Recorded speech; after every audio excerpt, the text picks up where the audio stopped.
Wassalatu wassalamu ala ashrafil anbiya'i wal mursalin wa ala alihi wa sahbihi ajma'in. Amma ba'd. Ikhwatal Islam, azakumullah. Pertama-tama kita senantiasa memuji Allah Subhanahu wa taala dan bersyukur kepadanya atas segala limpahan rahmat dan hidayahnya sehingga kita dapat berkumpul kembali di ruang Zoom ini dalam program pengkajian akidah. Salawat dan salam senantiasa tercurahkan kepada junjungan kita Nabiullah Muhammad sallallahu alaihi wasallam beserta keluarga dan para sahabatnya, para pengikutnya yang tetap setia berpegang teguh kepada sunnah-sunnah beliau dan para sahabatnya hingga hari kiamat kelak. Amin ya rabbal alamin. Ikhwatal Islam, azakumullah.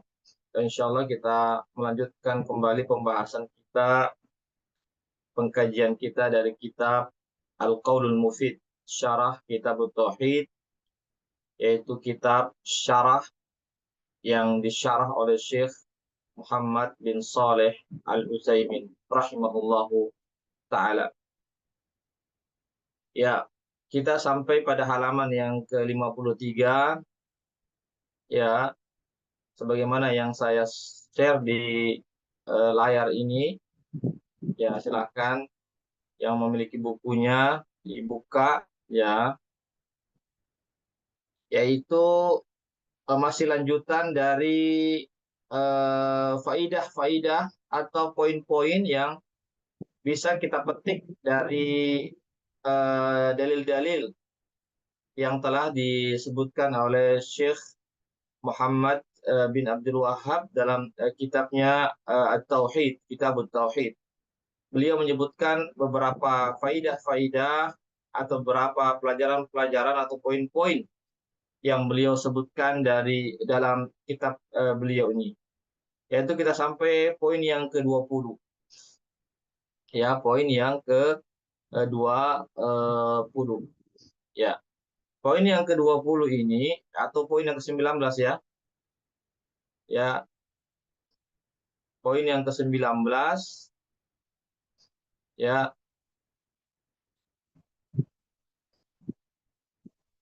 Ya, poin yang ke-19 yaitu qaulul mas'uli amma la ya'lamu Allah wa rasuluhu a'lam.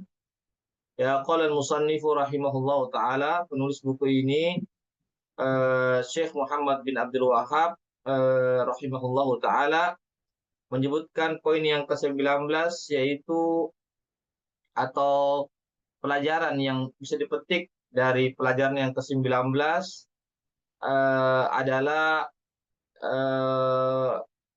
qaulul mas'ul amma la ya'lam, yaitu perkataan orang yang ditanya yang dia tidak mengetahui jawabannya, maka dia menjawab Allahu wa rasuluhu a'lam. Ya, begitu ya. Sebagaimana ya ini diambil dari perkataan Mu'adz bin Jabal. Ya, Mu'adz bin Jabal ketika ditanya oleh Rasulullah Shallallahu Alaihi Wasallam tentang apa haknya Allah terhadap hambanya dan apa hak hambanya terhadap Allah, maka Mu'adz bin Jabal mengatakan Allahu wa rasuluhu a'lam. Allah dan Rasulnya yang lebih tahu. Ya, artinya kalau kita ditanya satu perkara, khususnya perkara agama tentunya, ya, dan kita tidak mengetahui hukumnya atau tidak mengetahui jawabannya, maka kita katakan Allahu wa rasuluhu a'lam. Allahu wa rasuluhu a'lam. Ya, hanya Allah dan Rasulnya yang lebih mengetahui. Ya, jadi karena perkara agama ini ya bersumber dari Allah tentunya, yang kemudian disampaikan kepada Rasulullah Shallallahu Alaihi Wasallam. Oleh karenanya segala perkara agama yang lebih tahu adalah Allah dan Rasulnya saja. Oleh karena itu kalau kita ya kalau kita tidak mengetahui tentang hukum suatu perkara agama yang kita ditanya tentangnya, ya maka kita mengatakan Allahu wa rasuluhu a'lam. Ya, Allah dan Rasulnya yang lebih tahu. Ya, sebagaimana perkataan Muaz bin Jabal ketika ditanya oleh Rasulullah SAW perkara akidah, perkara agama, perkara tauhid, dan Muaz tidak tahu jawabannya, maka beliau mengatakan, ya Allahu wa rasuluhu a'lam. Allahu wa rasuluhu a'lam. Ya. Adapun perkara-perkara yang bukan agama, ya, adapun perkara-perkara yang bukan masalah agama, jangan kita katakan Allahu wa rasuluhu a'lam. Ya, cukup kita katakan Allahu a'lam saja.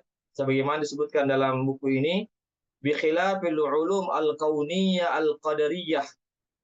Rasul sallallahu alaihi wasallam laisa indahu ilmun minha. Ya, ya, Syekh Muhammad bin Shalih Al-Utsaimin rahimahullah mengatakan berbeda dengan perkara-perkara dunia. Ya, perkara-perkara dunia atau perkara-perkara tentang alam semesta, maka tentu Nabi tidak mengetahuinya.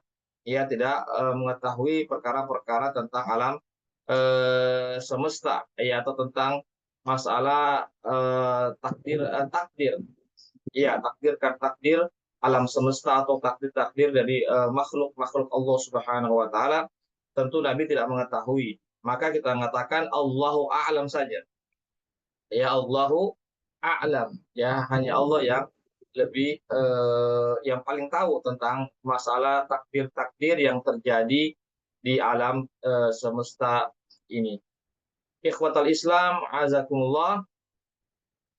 Ya, ini yang harus kita apa namanya pahami dengan sebenar-benarnya. Ya, contoh lain misalnya apabila seseorang ditanya tentang hukum, apakah haram hukumnya berpuasa di hari raya, di dua hari raya itu, ya, hari raya Idul Fitri dan hari raya Idul Adha. Ya, jika seorang itu tidak mengetahui hukumnya apakah haram atau tidak haram, maka karena ini perkara agama, ya, perkara puasa ini adalah perkara agama, bagian daripada agama, maka jika dia tidak mengetahui hukumnya, maka orang tersebut bisa mengatakan Allahu wa rasuluhu a'lam. Ya, maka dia hendaklah dia mengatakan Allahu wa rasuluhu a'lam, Allah dan Rasulnya yang lebih yang paling mengetahui. Ya, ya. Oleh karena itu para sahabat Rasulullah Shallallahu Alaihi Wasallam apabila beliau mendapatkan hal-hal yang tidak diketahui dalam perkara-perkara agama, maka para sahabat menemui Rasulullah Shallallahu Alaihi Wasallam, ya, untuk bertanya tentang perkara-perkara agama, lalu Nabi menjelaskan kepada mereka. Ya, karena tentu Nabi mendapatkan wahyu dari Allah Subhanahu wa taala tentang perkara-perkara agama. Ya. Namun jika sekiranya seseorang ditanyakan tentang kapan turunnya hujan di bulan ini, Mas, misalnya, ya, ketika bertanya kapan kira-kira turunnya hujan di bulan ini, maka tidak boleh kita mengatakan Allahu wa rasuluhu a'lam. Tidak boleh. Allahu wa rasuluhu a'lam. Karena ini perkara-perkara alam semesta, ya, bukan perkara-perkara agama. Ini perkara-perkara alam semesta, merupakan takdir-takdir Allah Subhanahu wa taala yang berkaitan tentang alam semesta, ya. Seperti misalnya turunnya hujan dan seterusnya dan yang semisalnya, maka tidak boleh kita mengatakan Allahu wa rasuluhu a'lam. Ya, cukup kita mengatakan Allahu a'lam saja. Allahu a'lam. Allah yang lebih tahu. Itu, ya. Itu harus kita bedakan, ya. Kapan kita mengucapkan Allah wa rasuluhu a'lam, kapan kita mengucapkan Allahu a'lam saja. Ya, sebagaimana yang tadi sudah saya jelaskan. Baik. Kemudian kita berpindah ke pelajaran yang ke-20. Ya, al-ishrun yang ke-20, jawazu takhsisi ba'din nas bil ilmi duna ba'din. Bolehnya mengkhususkan penyampaian ilmu kepada sebagian orang dan tidak disampaikan kepada sebagian yang lainnya. Ya, ini diperbolehkan. Artinya kita boleh memberikan ilmu kepada sebagian orang dan tidak memberikan ilmu kepada sebagian yang lainnya. Hal ini sebagaimana yang Nabi sampaikan kepada Muaz bin Jabal, namun beliau tidak sampaikan kepada sahabat-sahabat yang lainnya. Tentu karena ada maslahat tertentu ya, sebagaimana Nabi katakan ya, sebagaimana Muaz mengatakan, apalah ubasyirun nas, ya, tidakkah aku boleh memberikan kabar berita gembira tentang hadis ini, tentang berita ini. Nabi mengatakan, la tubasyirhum fayattakilu. Ya, janganlah kamu berikan berita gembira tentang hadis ini, fayattakilu, nanti mereka pasrah begitu saja, tidak bersungguh-sungguh untuk beramal. Ya, jadi itu yang Nabi khawatirkan jika ada seseorang yang salah memahami daripada hadis ini. Ya, jangan sampai ada seorang yang tidak memahami hadis tersebut, sehingga Syekh Muhammad bin Abdul Wahab berdasarkan daripada hadis Rasulullah SAW ini mengatakan bolehnya kita menyampaikan ilmu hanya kepada sebagian orang saja, namun tidak menyampaikan kepada yang lainnya. Tentu karena ada maslahatnya. Ya, di sini Syekh Utsaimin mengatakan bahwasanya Rasulullah SAW mengkhususkan ilmu ini kepada Muaz, yaitu tentang haqqullah ala ibadihi wa haqqul ibad ala Allah, berdasarkan hadis tersebut tidak disampaikan kepada Abu Bakar, Umar, Utsman dan Ali. Tidak disampaikan kepada Abu Bakar, Umar, Utsman dan Ali, padahal mereka ini adalah para khulafaur rasyidin, para khulafaur rasyidin, ya, yang tidak lagi diragukan tentang kedudukan dan kedekatan mereka dengan Rasulullah Shallallahu Alaihi Wasallam. Ini menunjukkan bahwasanya seseorang boleh saja dia menyampaikan ilmu kepada sebagian, tidak kepada seluruhnya karena ada maslahat tertentu, ya, dan tidak disampaikan kepada yang lainnya. Sebagaimana Nabi menyampaikan hadis tersebut hanya kepada Muaz bin Jabal dan tidak menyampaikan kepada sahabat-sahabat yang lainnya. Kenapa demikian? Karena itu tadi Nabi khawatirkan banyak orang nanti yang salah menanggapi daripada hadis tersebut. Ya, Nabi khawatir banyak orang yang salah menanggapi daripada hadis tersebut, sehingga mereka pun artinya pasrah begitu saja dengan tauhid, lalu mereka tidak bersungguh-sungguh untuk menjalankan perintah-perintah Allah dan tidak bersungguh-sungguh untuk meninggalkan larangan-larangan Allah SWT dengan alasan yang penting mereka sudah mentauhidkan Allah, tidak syirik, maka mereka aman daripada siksaan Allah Subhanahu wa taala. Ini adalah kesalahan yang fatal. Oleh karenanya Abdullah bin Mas'ud sebagaimana yang disebutkan dalam buku ini, ya, beliau mengatakan, innaka lan tuhadditsa qauman bihaditsin la tablughuhu uquluhum illa kana li ba'dihim fitnah. Ya, sebagaimana perkataan sahabat Nabi yang bernama Abdullah bin Mas'ud radhiyallahu anhu, semoga Allah meridhoinya, berkata, sesungguhnya engkau, ya, tidaklah menyampaikan satu hadis kepada seseorang atau kepada satu kaum yang tidak sampai akal-akal mereka, melainkan akan terjadi fitnah kepada sebagian mereka. Artinya fitnah itu artinya kesalahpahaman, ya, atau ketidaktahuan tentang maksud yang diinginkan daripada hadis tersebut. Ya, artinya akal mereka belum sampai. Ya, sama seperti contoh misalnya kalau kita ingin menyampaikan satu ilmu kepada orang dewasa, itu akan berbeda kita sampaikan ilmu kepada anak-anak, kan? Ya, ada anak-anak yang belum saatnya kita sampaikan ilmu tersebut kepada anak tersebut karena akal mereka belum sampai. Ya, beda dengan kalau sudah kita sampaikan kepada orang dewasa, ya, akalnya sudah sampai, akalnya sudah matang. Tapi anak-anak Terkadang ada beberapa ilmu atau masalah-masalah tertentu yang kita tidak boleh sampaikan kepada anak karena belum sampai akalnya. Kalau kita sampaikan akan terjadi fitnah, artinya akan terjadi kesalahan fatal dalam pemahaman terhadap ilmu tersebut karena akalnya belum matang atau akalnya belum sampai. Artinya sama juga dengan manusia. Manusia itu kan berbeda-beda tingkat keilmuannya, tingkat akalnya berbeda-beda. Makanya kita harus bisa melihat kondisi ini, siapa yang saya hadapi, apakah sudah tepat saya menyampaikan perkara-perkara ini, apakah sudah saatnya saya sampaikan masalah-masalah ini kepada mereka. Kalau belum saatnya, kalau belum tepat, jangan dulu kita sampaikan. Kenapa? Kalau kita sampaikan, kita akan terjadi kesalahpahaman terhadap apa yang kita sampaikan kepada mereka. Artinya mereka salah memahami atau misunderstanding, ya, salah pemahaman terhadap eh, perkara tersebut yang kita sampaikan kepada mereka, karena belum saatnya. Belum saatnya, karena tingkatan manusia itu berbeda-beda dari segi dari segi kemampuan akal-akal mereka. Di sini diperkuat lagi oleh perkataan Ali bin Abi Thalib. Ya, ini hadis ya yang terdapat dalam kitab dalam hadis riwayat Imam Bukhari. Ali bin Abi Thalib, ya, beliau adalah salah seorang Khalifah Rasyidin yang keempat, ya, yang merupakan menantu Rasulullah SAW, Ali bin Abi Thalib.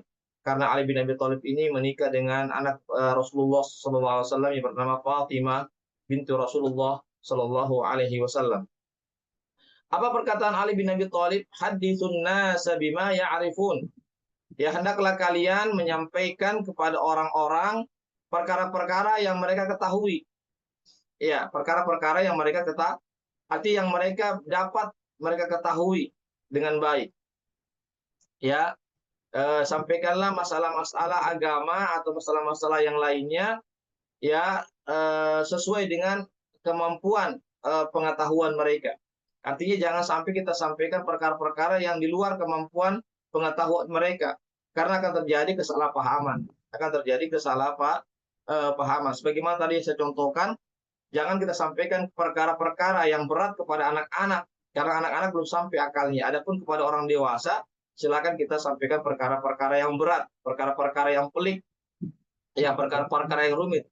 Bahkan perkara-perkara yang rumit pun, tatkala kita sampaikan kepada orang-orang juga harus kita lihat juga kondisinya. Apakah orang-orang dewasa itu sudah saatnya disampaikan perkara-perkara itu atau belum saatnya? Karena apa? Boleh jadi akal-akal mereka berbeda-beda, belum sampai saatnya untuk disampaikan. Ini ikhwatal Islam, azakumullah. Sekali lagi, setiap kita silakan kita menyampaikan khususnya perkara-perkara agama, tetapi kita menyampaikannya kepada orang lain sesuai dengan kemampuan pemahamannya, kemampuan daripada akal-akal mereka, agar tidak terjadi fitnah di antara mereka. Ya, itu diantaranya. Kemudian hadis yang ke 21, ya, maaf, bukan hadis, artinya poin yang ke-21 atau pelajaran yang ke-21, ya. Di sini Syekh Muhammad bin Abdul Wahab menyebutkan tawadhu'u sallallahu alaihi wasallam li rukubil himar ma'al irdafi alaihi. Ya, bahwasanya Rasulullah sallallahu alaihi wasallam adalah orang yang tawadhu. Beliau adalah sosok yang tawadhu, yang rendah hati, ya, yang mana beliau menaiki keledai, ya, seraya beliau membonceng sahabatnya, sahabat kecilnya, yaitu maksud sahabat kecil, sahabat Muaz bin Jabal, ya, artinya Muaz bin Jabal ketika itu, ya, dianggap masih sahabat yang kecil, ya, yang junior, ya, bukan sahabat yang ya, senior seperti Abu Bakar, seperti Umar, ya. Jadi di sini Rasulullah Shallallahu Alaihi Wasallam, kita lihat ketawaduannya, kerendahan hatinya. Pertama, beliau itu menaiki keledai. Ya, kalau beliau betul-betul orang yang orang yang tidak tawadhu, ya, barangkali beliau menaiki kendaraan-kendaraan yang mewah, ya, atau menaiki kendaraan-kendaraan yang ada kereta-keretanya dan seterusnya, atau menaiki kuda misalnya, ya. Tapi beliau menaiki himar, keledai ya. Nah, ya yang berikutnya juga beliau membonceng. Membonceng ada ya beliau bonceng yaitu sahabat beliau yang bernama Muaz bin Jabal ya atau sahabat muda ya, sahabat junior dari sahabat-sahabat yang lainnya ya. Padahal di sini Rasulullah Shallallahu Alaihi Wasallam adalah kita tidak lagi meragukan tentang kemuliaan daripada kedudukan Rasulullah Shallallahu Alaihi Wasallam karena beliau adalah orang pilihan Allah yang diangkat sebagai Nabi dan Rasul ya. Kedudukan beliau di sisi Allah sangat tinggi sekali ya. Tapi beliau adalah orang yang paling tawadhu ya. Coba kita lihat sebenarnya kalau kita ingin mengangkat tentang sisi kehidupan Rasulullah Shallallahu Alaihi Wasallam, bagaimana tentang rumah beliau, ya, tentang keadaan rumah beliau. Ya pernah satu ketika ini tambahan ya, ini tambahan dari saya saja, tidak ada di sini. Satu ketika Umar ibnu Khattab pernah masuk ke dalam rumah Rasulullah Shallallahu Alaihi Wasallam di siang hari. Itu ketika itu Nabi sedang tidak berpakaian ya, artinya tidak memakai baju ya. Dia tidur tidak memakai baju. Kemudian ketika bangun berbekas-bekas ya, berbekas-bekas apa namanya, ada tanda-tanda bekas dari tikar ya, tikar yang kasar ya. Artinya beliau tidur di atas tikar yang kasar ya. Beliau tidak memakai baju sehingga kelihatan daripada bekas-bekas punggung beliau. Ya, di sini maka Umar pun menangis ya melihat kondisi Rasulullah Shallallahu Alaihi Wasallam yang merupakan Rasulullah pilihan Allah, Nabi dan Rasulnya, pemimpin umat ya. Tetapi keadaan beliau, bahkan Umar memperhatikan isi rumah Nabi itu tidak ada perabot-perabotnya yang mewah-mewah, tidak ada, bahkan sangat sangat barangkali bahkan sampai tidak ada perabot-perabot rumah tangganya yang bisa dibanggakan. Ya, makanya Umar menangis sekali ketika itu. Bahkan dia mengatakan, ya Rasulullah, ya mengapa engkau begini? Padahal engkau adalah Rasulullah, sedangkan Raja Persia dan Raja Romawi itu hidup di istana-istana yang megah, ya yang dikelilingi dengan kebun-kebun yang rindang, kemudian di depannya diairi sungai-sungai. Sedangkan engkau adalah Rasulullah ya. Ini kita lihat bagaimana kehidupan Rasulullah Shallallahu Alaihi Wasallam yang sangat-sangat sederhana. Bukan lagi sederhana, tapi sangat-sangat sederhana. Seandainya beliau ingin kemewahan hidup dari dunia ini, maka gampang sekali. Beliau tinggal mengangkat tangan beliau, ya beliau meminta kepada Allah, dan doanya para nabi itu doa yang mustajab, yang dimakbulkan oleh Allah. Tapi Nabi tidak mau, ya tapi tidak mau. Bahkan beliau mengatakan lebih baik saya berlapar satu hari dan kenyang satu hari, lapar satu hari, kenyang satu hari. Begitulah kehidupan Rasulullah SAW. Bahkan juga disebutkan dalam sebuah hadis, insyaallah hadis yang sahih, bahwasanya Aisyah pernah mengatakan ya bahwasanya di dapur Rasulullah itu atau di rumah Nabi itu pernah tiga bulan berturut-turut tidak ada makanan yang bisa dimasak. Bayangkan, pernah 3 bulan berturut-turut tidak ada makanan yang bisa dimasak. Ya, yang ada cuma air putih sama kurma saja. Tidak ada. Itu menunjukkan bahwasanya begitulah kehidupan Rasulullah Shallallahu Alaihi Wasallam.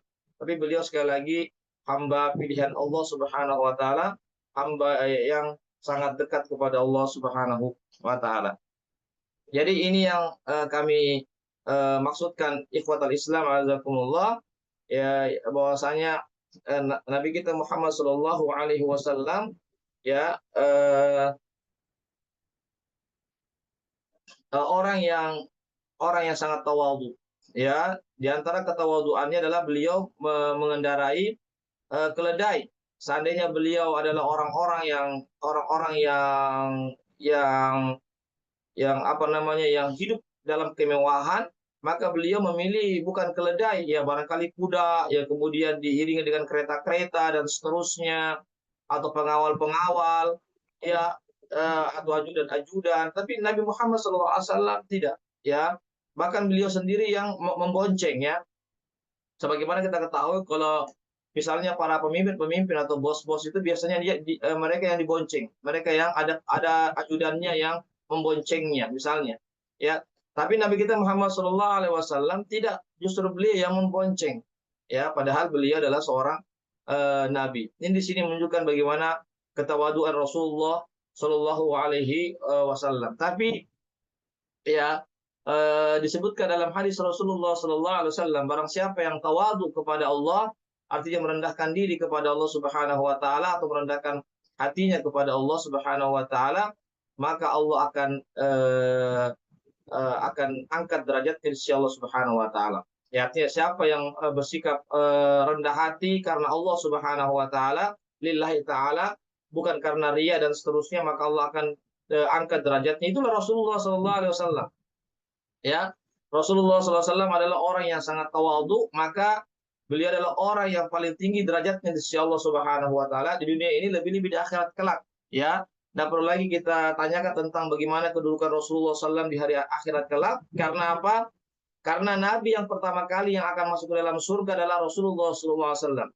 Ya, jadi Nabi adalah Rasul yang terakhir.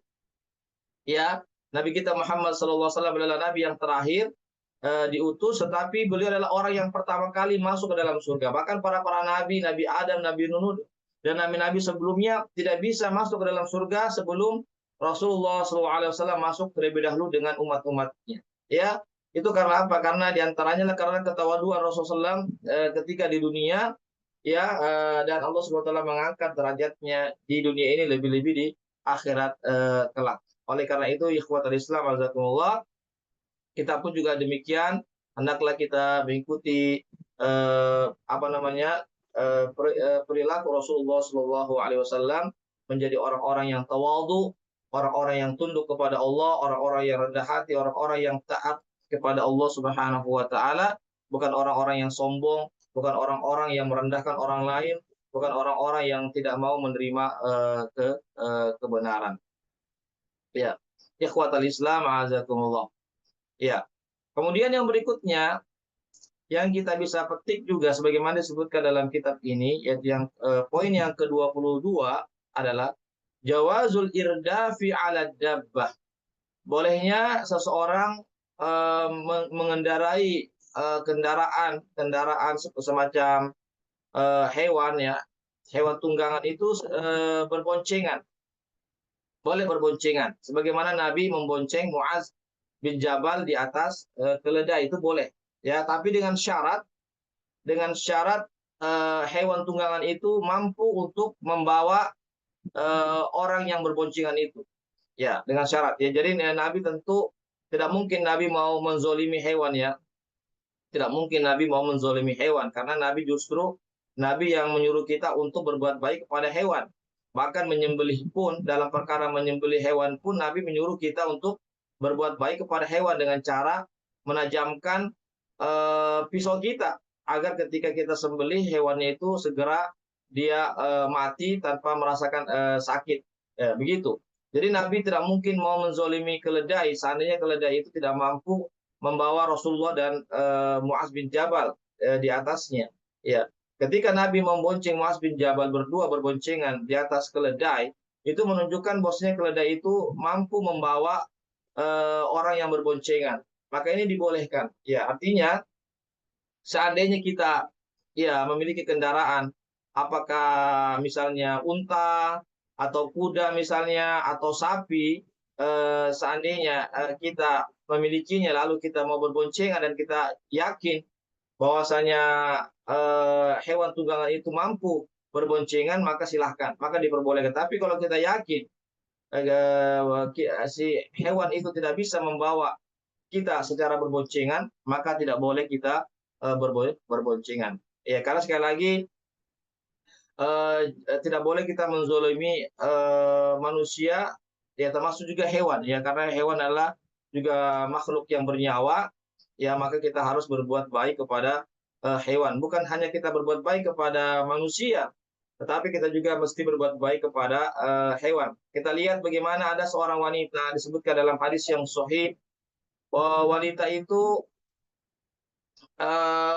bahkan disebutkan dia ahli ibadah, tapi karena dia pernah mengurung seekor kucing di kamarnya, dia tidak kasih makan, tidak kasih minum, dan juga dia lepaskan itu kucing mencari makan di luar rumahnya, apa yang terjadi? Akhirnya kucing itu mati, maka kata Nabi, orang itu divonis dia masuk ke dalam neraka oleh Allah Subhanahu wa taala. Ya, jadi karena apa? Karena tadi meskipun ibadahnya baik ya kepada Allah, tapi belum eh, ada pun hubungannya kepada makhluk yang lainnya, termasuk kepada hewan yang tidak baik, bahkan hewan itu tersiksa karena ulah wanita itu, maka wanita itu dimasukkan ke dalam neraka karena ulahnya. Ya, jadi ini yang harus kita pahami bersama, bahwasanya tatkala kita memiliki hewan peliharaan di rumah atau kucing misalnya atau yang semisalnya, ya maka hendaklah kita berbuat baik kepada hewan kita. Seandainya kita tidak mampu untuk memberikan makan, maka hendaklah kita lepaskan kucing itu agar dia bisa mencari makan sendiri. Sebagaimana Rasulullah SAW mengatakan, kenapa dia tidak lepaskan kucing itu agar dia bisa mencari makan sendiri. Ya, daripada kita kurung dia, lalu kita tidak kasih makan, berarti kita telah melakukan kezoliman kepada seekor hewan. Ya, jadi sekali lagi ya, kezoliman itu tidak dibenarkan kepada siapa saja, apakah kepada manusia ataupun kepada hewan. Ya. Kemudian yang berikutnya, yang ke-23, ya perkara tauhid itu adalah perkara yang sangat agung. Ya, perkara tauhid adalah yaitu mengesahkan Allah Subhanahu wa taala, tidak menyekutukan Allah dengan sesuatu apapun, itulah perkara yang sangat agung. Ya, kenapa? Karena Muaz bin Jabal tahu ini perkara yang sangat agung, sehingga beliau pun ingin segera menyampaikan perkara itu kepada sahabat-sahabat yang lainnya. Maka beliau mengatakan, afala ubasyirun nas. Ya, tidaklah aku memberikan berita gembira kepada orang-orang tentang hadis ini, karena hadis ini berisi perkara yang sangat agung, ya, yaitu apa? Ya, tentang hak Allah dan hak hambanya, ya, tentang hak hambanya, ya. Jadi tidak ada perkara yang sangat agung yang lebih agung daripada perkara tauhid itu. Oleh karena itulah seluruh para nabi dan rasul mereka diutus untuk membawa perkara ini, membawa risalah ini, yaitu mentauhidkan Allah Subhanahu wa taala. Oleh karena itu, ikhwatul Islam azakumullah, ini tambahan dari saya dan disebutkan dalam buku ini bahwasanya Allah Subhanahu wa taala tidak mengampunkan dosa-dosa kesyirikan. Ya, sebelum dia meninggal dunia lalu dia tidak bertobat daripada dosa kesyirikan, maka Allah tidak akan ampunkan dosanya di hari akhirat. Adapun Allah Subhanahu wa taala, kata Allah dalam ayat disebutkan, ya, innallaha ya wa ma Allah Subhanahu wa taala tidak, ya, innallaha la yaghfiru ayyushraka bihi wa yaghfiru ma duna dzalika liman yasha. Allah Subhanahu wa taala tidak mengampunkan dosa-dosa kesyirikan, artinya tatkala dia meninggal dunia belum sempat bertobat, maka Allah tidak akan ampunkan dosa-dosanya di hari akhirat kelak. Wa yaghfiru ma duna dzalika liman yasha.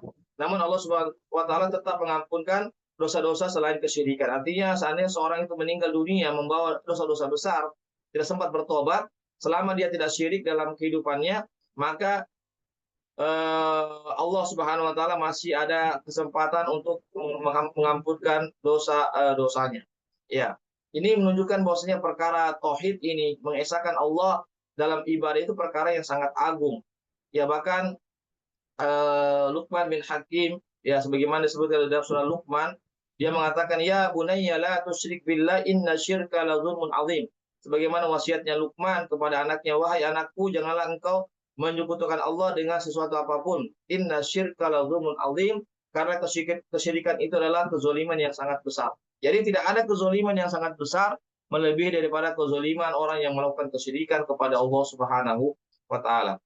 Oleh karena itulah, ikhwatul Islam azakumullah, maka di sini Syekh Muhammad bin Abdul Wahab menyebutkan satu poin yang ke-23, yaitu begitu besarnya keagungan, ya, kedudukan masalah ini, yaitu hak Allah, yaitu kita harus menyembah hanya kepada Allah dan tidak menyekutukannya dengan sesuatu apapun. Dan yang kedua adalah hak kita kepada Allah, yaitu Allah tidak akan menyiksa kita di hari akhirat kelak tatkala kita betul-betul menjalankan hak Allah Subhanahu wa taala. Baiklah, yang keempat, yang ke-24, poin yang ke-24 adalah fadilatu Muaz bin Jabal radhiyallahu anhu, yaitu keutamaan Muaz bin Jabal. Ya, di sini menunjukkan keutamaan Muaz, karena kenapa demikian? Karena Nabi menyampaikan ilmu ini kepada Muaz bin Jabal saja. Ya, karena Nabi ini menyampaikan ilmu ini kepada Muaz bin Jabal saja. Ya, tidak menyampaikan kepada sahabat-sahabat yang lainnya.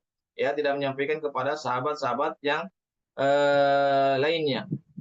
Ya, itu menunjukkan bahwasanya di sini kedudukan Muaz bin Jabal, yang di samping beliau adalah sahabat Nabi. Tentu sahabat Nabi lebih mulia daripada kita. Ya, itu tidak lagi disangsikan, ya, tidak lagi diragukan.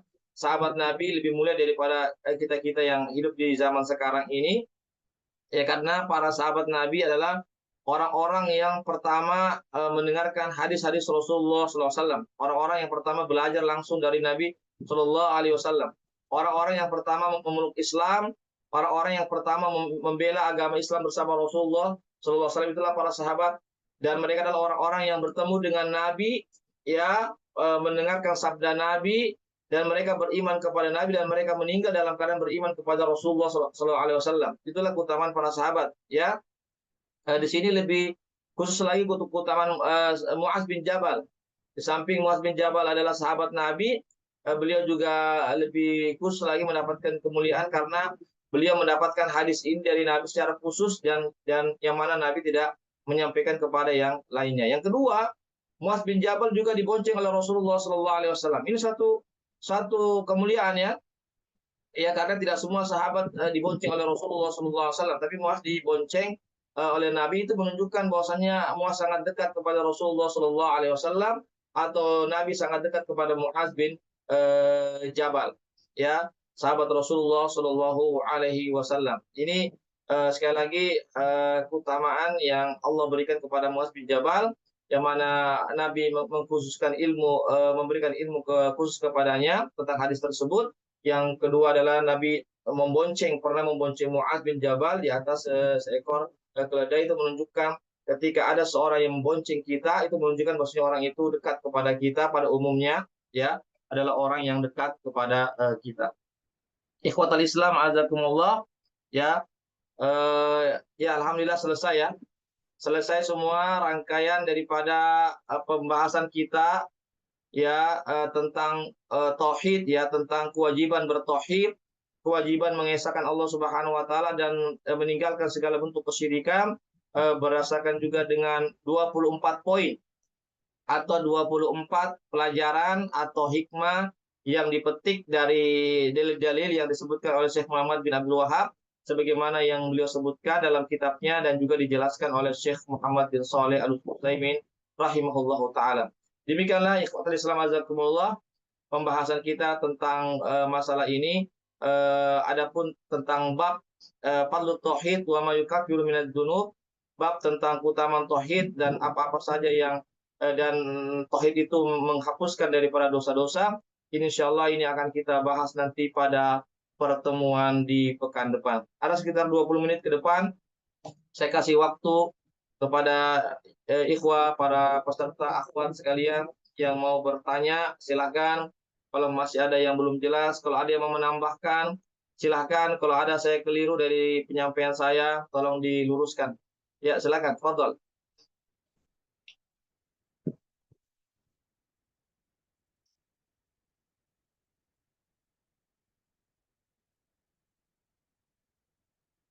Ya, silakan, ada bertanya. Assalamualaikum warahmatullahi wabarakatuh. Waalaikumsalam. Fadhol, Ustaz. Eh, Terkait tadi menyampaikan ilmu, boleh menyampaikan ilmu pada orang tertentu, tapi yang lain juga mungkin kita tidak mesti sampaikan ilmu kepadanya.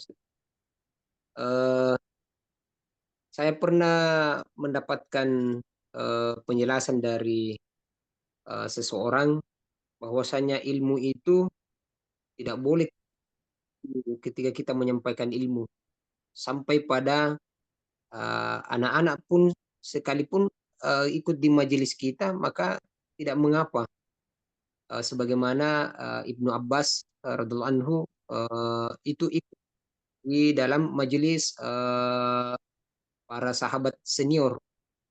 Eh, ini yang dijadikan dalil mereka, Ustaz, yang mengatakan bahwasanya tidak boleh kita membatasi ilmu, termasuk eh, apa namanya, mengatakan bahwasanya ini kita sampaikan kepada orang ini, tapi jangan dulu disampaikan ke orang ini. Bagaimana menurut Ustaz kalau ada yang menyampaikan hal tersebut? Iya, sebenarnya ini sudah di kami jelaskan ya pada pertemuan sebelumnya di pekan yang lalu, ya sebagaimana yang dikatakan oleh Syekh Utsaimin dalam kitabnya ini, boleh kita tidak menyampaikan itu karena ada maslahatnya, karena ada maslahatnya. Adapun menyembunyikan ilmu secara keseluruhan, tidak menyampaikan kepada semua orang itu yang terlarang.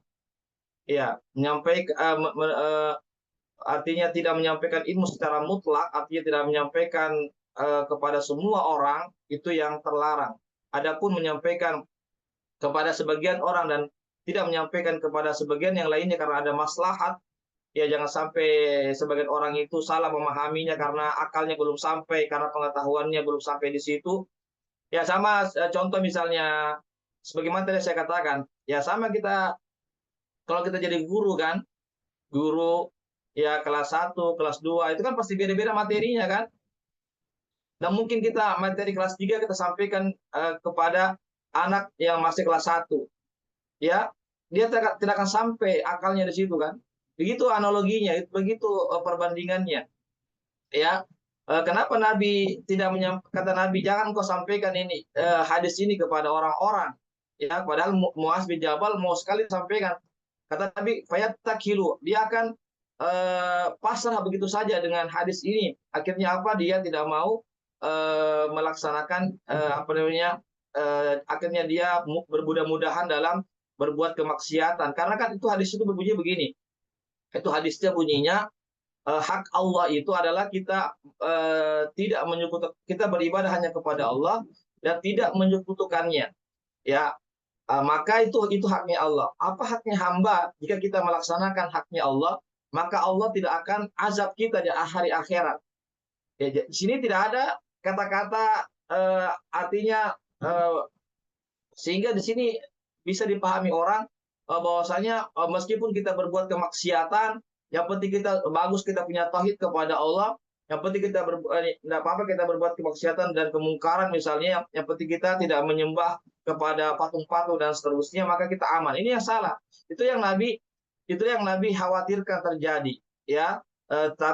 Tetapi Nabi tidak menyembunyikan ilmu secara keseluruhan kan, ya. Tetapi Nabi menyampaikan ini kepada siapa namanya Muaz bin Jabal, dan akhirnya Muaz pun juga menyampaikan ilmu ini kepada yang lainnya sebelum beliau meninggal dunia, maka beliau menyampaikan ilmu ini karena beliau juga mengetahui bahwasanya tidak boleh kita menyembunyikan ilmu secara keseluruhan, maka beliau pun menyampaikannya kepada sahabat yang lainnya. Jadi makanya karena Muaz bin Jabal menyampaikan, maka ini hadis sampai kepada kita kan? Ya, maka ini hadis sampai kepada itu karena Muaz menyampaikan.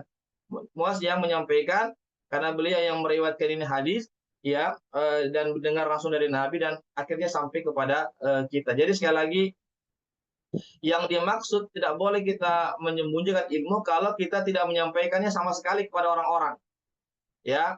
Tapi kalau kita sudah sampaikan kepada sebagian orang, namun kita tidak sampaikan kepada sebagian lainnya karena kita menganggap ini orang-orang belum saatnya kita sampaikan itu ilmu, maka itu tidak mengapa. Belum ya. Karena tadi dikhawatirkan akan terjadi kesalahpahaman akan karena kemampuan daripada akal-akal mereka. Oleh karena itu sebagaimana yang saya sebutkan tadi ini perkataannya Abdullah bin Mas'ud, perkataannya siapa lagi Ali bin Abi Thalib yang mengatakan hadisun nasa bima ya'rifun. Hendaklah kamu menyampaikan kepada orang lain perkara-perkara yang mereka dapat ketahui, ya, yang mereka ketahui, artinya jangan sampai akal-akal mereka belum sampai kepada kita, ya. Jadi begitu ya. Jadi kita bisa analogikan dengan anak-anak sekolah itu, ya, anak SD akan berbeda ilmunya dengan materinya dengan anak yang sudah kelas SMP. SMP akan berbeda materinya dengan anak SMA, begitu ya, itu maksudnya. Ya, jadi sekali lagi bukan berarti kita tidak menyampaikan ilmu sama sekali, ya. Jangan sampai kita sampaikan kepada anak-anak perkara-perkara yang belum saatnya, ya. Misalnya ada perkara-perkara agama yang belum saatnya kita sampaikan kepada anak-anak, itu, ya, akhirnya mereka tidak tahu. Contoh misalnya, ya, masalah-masalah tentang tolak, ya, perceraian, ya, bab tolak, ya, dalam fikih itu kan ada bab tolak, ya, ada bab zihar, ada bab khulu, ya, itu kan perkara-perkara yang sudah orang-orang dewasa itu. Jangan kita sampaikan anak-anak yang masih kelas 1 SD tentang kita bahas masalah tolak, masalah talak, masalah khulu, masalah zihar, masalah li'an, itu tidak akan sampai dia.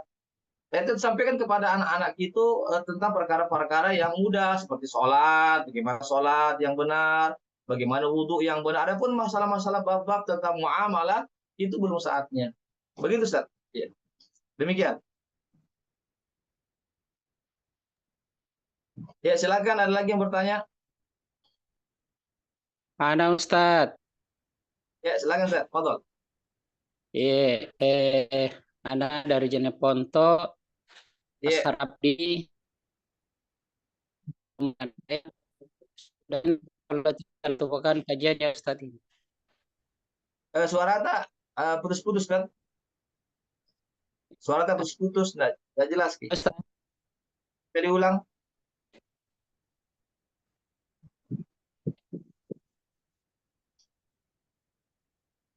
halo Ustadz, Ya, ya. Silakan, Ustaz. bagaimana Ustadz? Sudah Ya, jelas, Mi. Alhamdulillah, jelas. Ya, silakan, Ustaz. anak, ya, anak umur 52, rasa 25 Ustadz. Allahu Akbar. Ya, ya. Insya Allah. Barakallahu fikum. Ustadz Afwan, ada punya keluarga Ustadz. Dalam berkomunikasi biasanya kalau ada suara cicak Ustadz, terus ada pernyataannya kalau ada suara berpapasan dengan suara cicak, dia membenarkan pernyataan seseorang atau dari dia sendiri. Pertanyaannya, apakah dengan kepercayaannya itu yang masih diyakini dan dalam dia meninggal, apa termasuk syirik akbar itu, Ustaz? Ya,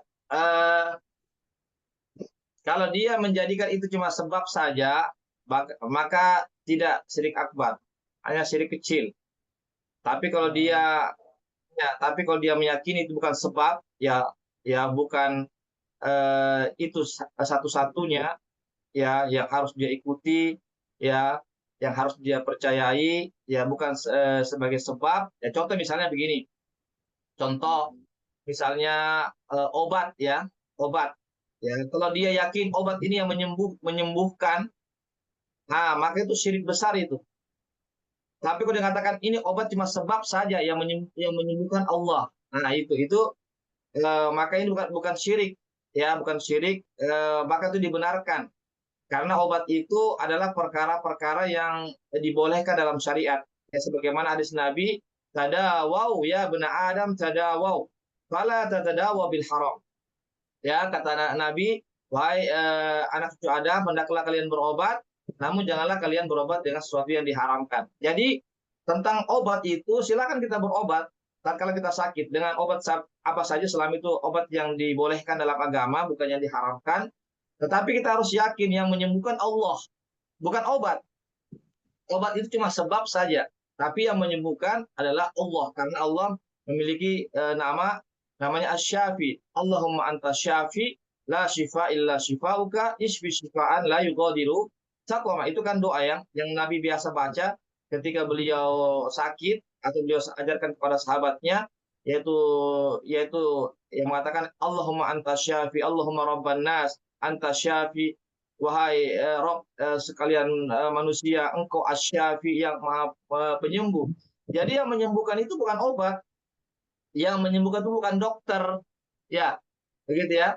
Yang memberi uang kita itu bukan pekerjaan, bukan toko kita, bukan pasar kita, bukan pekerjaan kita, bukan itu yang memberikan rezeki kita. Yang memberikan rezeki Allah. Ya, karena Allah Ar-Razzaq. Ya, ini harus kita perbaiki, kita punya keyakinan. Ya, jadi pekerjaan, toko, kita punya apa namanya hal-hal yang lainnya itu cuma sebab saja. Ya, termasuk dan sebab itu harus sebab yang dibolehkan dalam syariat. Sedangkan cicak itu adalah sebab yang tidak ada dalil. Tidak ada dalil dari Al-Quran dan hadis yang kita harus mempercayai tentang bunyi cicak. Tidak ada satupun dalil yang kami dapatkan. Ya, apakah dalam Al-Quran ataupun para sahabat dalam hadis Nabi ataupun para sahabat Nabi, tidak ada dalilnya tentang kita mesti mempercayai suara cicak, ya, lalu kita membenarkan kita punya perkataan. Ini masuk dalam kesyirikan. Cuma sekali kesyirikan ada dua, ada syirik kecil, ada syirik besar. Ya, kalau dia meyakini bahwasanya cicak itu satu-satunya yang menentukan segala kebaikan atau keburukan atau sesuatu yang harus diikuti atau tidak diikuti, maka ini masuk dalam syirik besar. Ya, masuk dalam syirik besar ini, dan ini dikhawatirkan kalau dia meninggal dunia dan tidak sempat bertobat, maka dia akan termasuk penghuni neraka selama-lamanya. Ya, tapi kalau dia menganggap bahwasanya cicak itu cuma sebab saja, tetapi Allah lah yang menentukan segala-galanya, cicak itu cuma sebab saja, maka ini masuk dalam syirik kecil. Kenapa syirik kecil? Karena dia menjadikan sebabnya sebab yang tidak ada dibenarkan dalam syariat. Itu. Ya, contoh misalnya, bagi contoh, ya, pernah di zaman Nabi ada seseorang yang memakai gelang dari timah atau tembaga. Kata Nabi, mahada, apa ini? Yang mengatakan, ya Rasulullah, ini gelang yang dapat menyembuhkan saya punya penyakit. Ya, yang dapat menyembuhkan saya punya penyakit. Kata Nabi, inzikha, lepaskan itu. Fa innaha la taziruka illa bu'dan. Ya, sesungguhnya tidaklah gelang itu melainkan hanya memperparah penyakitmu, akan menjauhkan kamu dari Allah Subhanahu wa taala. Artinya itu gelang pertama tidak ada dalam syariat, maksudnya gelang itu bisa menyembuhkan penyakit. Itu yang pertama. Nabi tidak pernah ajarkan, Allah juga tidak pernah sampaikan. Yang kedua, secara medis, secara akal sehat, tidak ada gelang itu bisa menyembuhkan penyakit atau meringankan penyakit.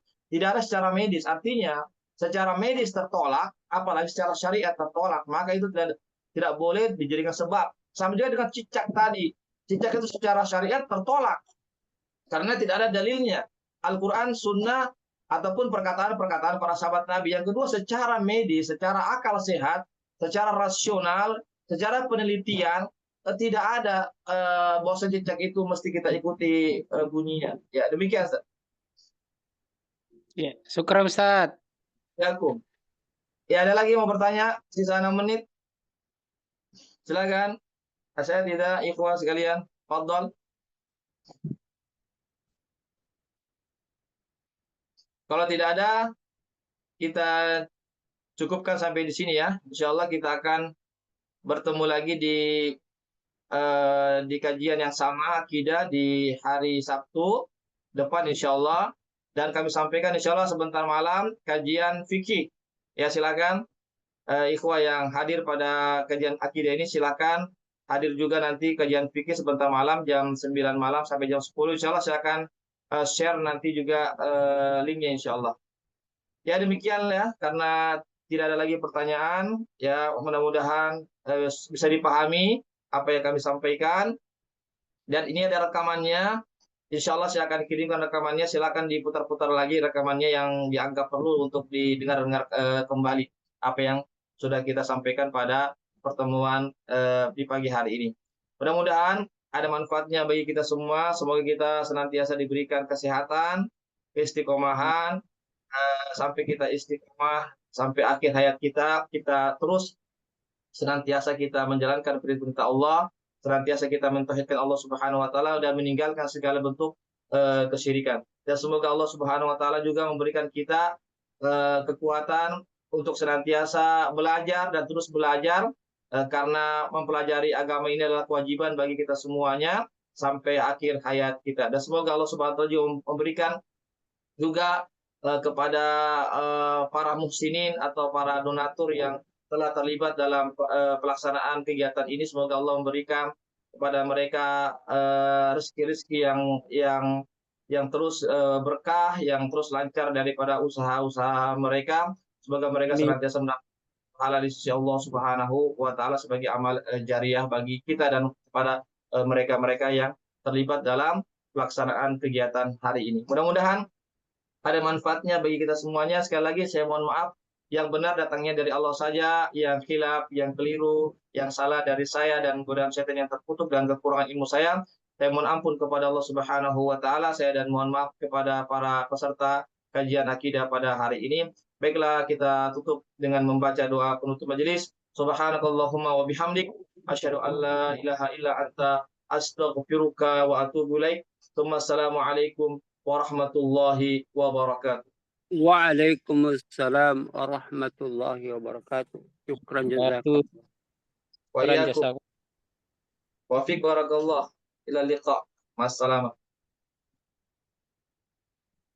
Syukran Ustaz, jazakallah khair. Wa fiik barakallah.